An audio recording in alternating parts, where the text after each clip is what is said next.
During a violent storm, four men hold on to their boat for dear life after 13 hours of being lost at sea. They keep repeating a chant about being strong, refusing to give up now. This all started a week ago in Florida. Nick works as a personal trainer at an important training camp where he befriends NFL players Marquise and Corey. They exercise hard but also have lots of fun by teasing each other. One night, the guys have dinner together with their families. Nick's best friend Will arrives late with bad news. He just lost his job. To cheer him up, his friends invite him to their fishing trip next weekend. On Saturday morning, Will shows up too early and makes noise until Nick leaves the bed. Then he takes over the kitchen to make 40 sandwiches at record speed. Will and Nick leave together from Marquise's home and finally see the boat. It's supposed to hold 11 people, but the duo thinks it looks too small. Marquise's house is a bit of a mess because he's getting things ready to move. He admits he doesn't want to move to Oakland because there's no access to the ocean there, and he can't live without the waves because they feel like home. But he has no choice because of work. After Marquise says goodbye to his family, the group finally leaves. At the pier, they discuss the weather because they heard about an upcoming storm, but they agree they should be back before it reaches this area. They also put their phones in plastic bags to protect them from the water, although they won't have service at sea. Will is a little worried, but Marquise assures him that the boat has a radio. A few hours later, Nick's mother wakes up and watches the news, only to learn about the storm. She tries to call Nick to warn him, but he doesn't hear his phone because the guys are chatting and playing music while they fish. They fish for a while in the same spot before they move deeper into the sea to try a new area. After 4 hours at sea, Corey manages to catch a big fish while Will gets his line stuck on the boat. Nick feels seasick, but when he calms down, he finally understands why Marquise feels so peaceful at the ocean and gets philosophical. At that moment, they start hearing thunder in the distance and notice the sky is getting dark, so they decide it's time to go home. Corey tries to pick the anchor, but it only moves for a few seconds before it gets stuck. The friends try pulling the rope together, but it's still not enough to make the anchor budge. As the thunder gets closer, they tie the rope to the boat, and Marquise starts the engine, only for the boat to tilt under the weight of the anchor. Suddenly, a massive wave hits the boat, causing all the guys to fall into the water. They desperately swim in the harsh current until they manage to resurface and discover that their boat has been overturned. Fighting against the waves, the group reaches the boat and works together to try to turn it over, but it won't budge. They try from a different angle to no avail. Will realizes that the anchor may be holding the boat down, so Marquise dives in to get the rope while the others hold his clothes to keep him close. Marquise rubs the rope on the propeller until it breaks. Then they try to flip the boat again to no avail. After 5 hours, the guys are still holding on to the boat. Marquise remembers that there are life vests in the boat, but it's getting difficult to swim because of his wet clothes. He takes a few layers off while ignoring Nick, who thinks they should keep their clothes on for warmth. Marquise dives in and has to open the hatch to search for the vests. This allows water to enter the boat and the weight begins to bring it down. The others panic, but thankfully Marquise closes the hatch before the boat sinks and resurfaces with one vest. Will dives next and comes out with the rest of the vests. Then Marquise goes back to bring the flares. Lastly, Corey dives in to look for food, but he can't see anything and comes back empty-handed. At that moment, the group sees a ship, so they start screaming and light up a flare. Sadly, the ship doesn't see them and goes away. The guys try to keep up the mood by teasing each other about the situation. Then Will dives in using the flare for light and finds the bag with the phones. He brings them to the surface and everyone tries to call 911, but they have no signal. Meanwhile, Nick's wife is worried because he hasn't returned and calls his mother. They agree it's time they get some help. At the same time, a cop reaches the pier and finds the abandoned car with the empty boat trailer, so he alerts the Coast Guard. While waiting for news, the wives call each other to stay strong. Back to the group, they're pushed off the boat by the violent waves. They stay afloat thanks to the life vests and swim back, helping each other to climb on the boat. Marquise is starting to feel very cold without his clothes, so Nick reminds him that they have each other and they're strong. At that moment, it stops raining and the guys think the storm is finally over. However, a huge wave appears in front of them and throws them off the boat again. For a few minutes, they can't see each other or hear anything because of the thunder. Eventually, they find each other, but they can't see the boat. After a bit of searching, Corey finally finds it floating nearby and quickly climbs onto it so that the others can see him. Marquise says he cut his leg when he fell and needs help to move. Suddenly, another wave hits them and throws them underwater again. After some struggle, the guys manage to get back on the boat. By now, they've been lost at sea for 10 hours. While Corey tries to give an encouraging speech, Marquise feels really weak and says that if he's meant to die, it has to happen at sea. Nick refuses to accept this and calms him down by making him think about his family, but now Marquise thinks his daughter is there. The guys realize the hypothermia is getting to him, so they surround him and light another flare to keep him warm. It's been 20 hours of being lost at sea and the rain is back. Marquise's body is slipping off the boat, so Will tries to pull him back up. In the struggle, Marquise accidentally punches him and Will falls into the water. Nick quickly helps him climb back while Corey embraces Marquise to keep him still since his mind is still hallucinating because of the hypothermia.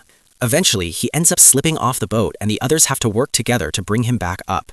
At the Coast Guard office, the employees are searching for any SOS messages. The men's wives call them to tell them about the missing group, so the employees realize that the abandoned car belongs to them. Captain Timothy announces that their status is going from alert to full distress, and their aircraft must go out. The pilots start the search, but they have trouble because there's almost zero visibility and the storm has knocked out their radar. Two of the wives get together to search the boxes for Marquise's old GPS, hoping it'll have the coordinates to his favorite fishing spot. At that moment, they get a call from Timothy who tells them he needs some clue or the pilots will have to come back. Luckily, the wives find the GPS just in time and give him the coordinates. Timothy's team checks the system and they learn of a shipwreck in that area, so the wives confirm that the guys talked about seeing that shipwreck during previous trips. Timothy immediately sends the aircraft in that direction. On the boat, the guys tell Marquise to open his mouth and drink the rain. The waves are getting worse by the second and the group keeps sliding off. Corey starts feeling very hot, so Will reminds him that hypothermia messes with their minds and tries to help him breathe. Another wave makes Marquise fall, but he's so weak that he can't swim. Will is thrown off as well, and Corey almost follows, but Will quickly climbs back to keep him in place. A panicking Nick jumps into the water to look for Marquise, however, it's too dark to see anything, and the waves keep pushing him back. Nick has no choice but to return to the boat to avoid drowning, and the three of them yell in frustration and grief as they realize Marquise isn't coming back. At that moment, the Coast Guard aircraft fly above them, so Nick turns on the flashlight on his phone, and the three of them start screaming. The pilots still can't see them and are considering going back, but suddenly, a man sees a flash of light in the corner of his eye. The other pilots double-check and still see nothing, so they assume it was a reflection on the water and leave. While another wave throws the guys off, the wives receive a call informing them that the search has been called off because of the weather. They'll start again when the storm clears. The wives try to stay positive and hold hands for comfort. In the Coast Guard office, Timothy calls a ship called Tornado for help, and the commander immediately wakes up his crew to make them keep an eye out for the boat. By morning, only Nick and Will have managed to climb back on the boat after the last fall. They keep yelling Corey's name, but there's no answer. Will points out that Marcus and Corey were stronger than them, but didn't make it, so he loses hope for himself. Nick insists he needs to put on some clothes, but Will refuses to dive to search the boat, and they end up arguing. Suddenly, two sharks start swimming around the boat, and the guys panic. They move to the highest spot and realize that the sharks are probably attracted to the fish they caught earlier. When the sharks search the boat, Will's sandwiches come out and start floating. The duo wants to grab them, but the sandwiches are too far away and the men can't get in the water because of the sharks. Since they have nothing to do but wait, they try to chat to keep themselves distracted. However, Will brings up deep subjects like eternity and faith. Nick doesn't consider himself an atheist, but he doesn't see the point in praying to the same God that caused this in the first place. When Nick starts ranting with clear anger, Will asks him not to give up on God yet. Nick hugs him and says he isn't giving up on anything. Then they start repeating their "We Get Strong" chant. The media start talking about the missing NFL players, and the Tornado keeps on searching, but the visibility is poor, so the crew can't see much either. Meanwhile, Nick's wife tells his parents that the search has been postponed. His mother is furious and rushes to the Coast Guard office to yell at Timothy, who explains that he can't risk his pilots' lives and promises they'll go out again soon. She wonders if her son is dead, and Timothy tells her to trust her gut. Back to Nick and Will, they're thrown off the boat once more, and they have to swim against some very brutal waves to get back to the boat, only to be pushed again. They return to the boat as fast as possible, and Nick has an idea. He gets in the water to pull at the cables from the engine until they break. Then he says they should tie themselves to the boat. Will thinks it's a bad idea because they'll drown, but Nick points out that at this rate, they'll drown anyway. They tie the cables around their waists, and when another wave hits them, they don't fall. Moments later, a larger wave manages to throw the guys off the boat, but the cables keep them close, so they climb back pretty quickly. At that moment, a plane flies by, and the duo tries screaming and waving their arms, but they aren't seen, and the plane leaves. Nick and Will can feel the despair taking over their minds. A few moments later, Will realizes they've been on the water for 24 hours and wonders why nobody has rescued them. There's some visibility now thanks to the morning sun, so he decides to untie the cable and dive to look for food. He comes back with a bag of pretzels and a drink. At that moment, Will sees something in the distance and thinks it's land. Nick tries calling 911 and texting his wife, but he still has no signal. He wonders if they might be hallucinating, but Will points out that two people can't hallucinate the same thing.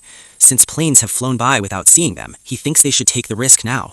They untie the cables and leave the boat to start swimming towards the supposed land. However, after just a few minutes, they lose sight of whatever it was they saw, and both Nick and Will can't see each other either. They desperately swim around trying to find anything, and eventually Nick makes it to the boat. Will soon arrives as well, and Nick has to help him stay afloat. The storm finally clears, so the tornado and the aircraft continue their search. This time, the radars work properly. After 30 hours at sea, Nick notices Will has been too quiet and checks on him to see how he's doing. Will admits he's thinking about his funeral and wonders if he'll be there. He lies down as his body starts trembling and thinks about what would have happened if he had gotten married, pointing out that maybe a wife would have made him stay home. As he starts having a breakdown, Will asks Nick to send a message to his parents. However, before he can decide on the message, he starts feeling very hot and tries to jump into the water. A wave hits him while Nick grabs the cables to keep Will close. He even wraps his arms around him to hold him, but Will takes off his vest to free himself.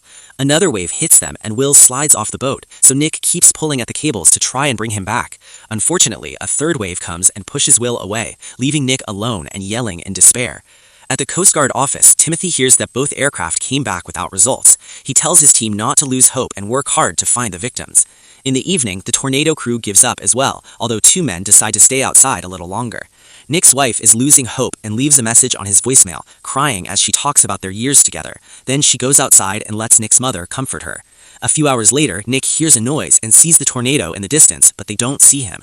He thinks about his wife and mother to avoid letting disappointment kill his mood. After 42 hours at sea, Nick keeps dreaming about his friends and their deaths. His last specks of hope finally die, so he unties the cables and lies down on the boat, waiting for the end to come. At that moment, the tornado finally sees him and they send out a boat to rescue him. Timothy receives the news on the radio and immediately sends out the aircraft as well. A helicopter soon lowers a stretcher and Nick finally gets to leave the sea safely. The tornado crew and the Coast Guard celebrate their success, while paramedics take care of Nick's injuries. Timothy calls Nick's family and they get to celebrate, but the other wives aren't so lucky. 6 months later, Nick can hear his friend's screams every time he is near water. This is based on a real story. The search for the other men continued for several days, but it had to be called off and the victims were declared lost at sea. Make sure to subscribe and turn on notifications so you can watch more videos like this. Thanks for watching.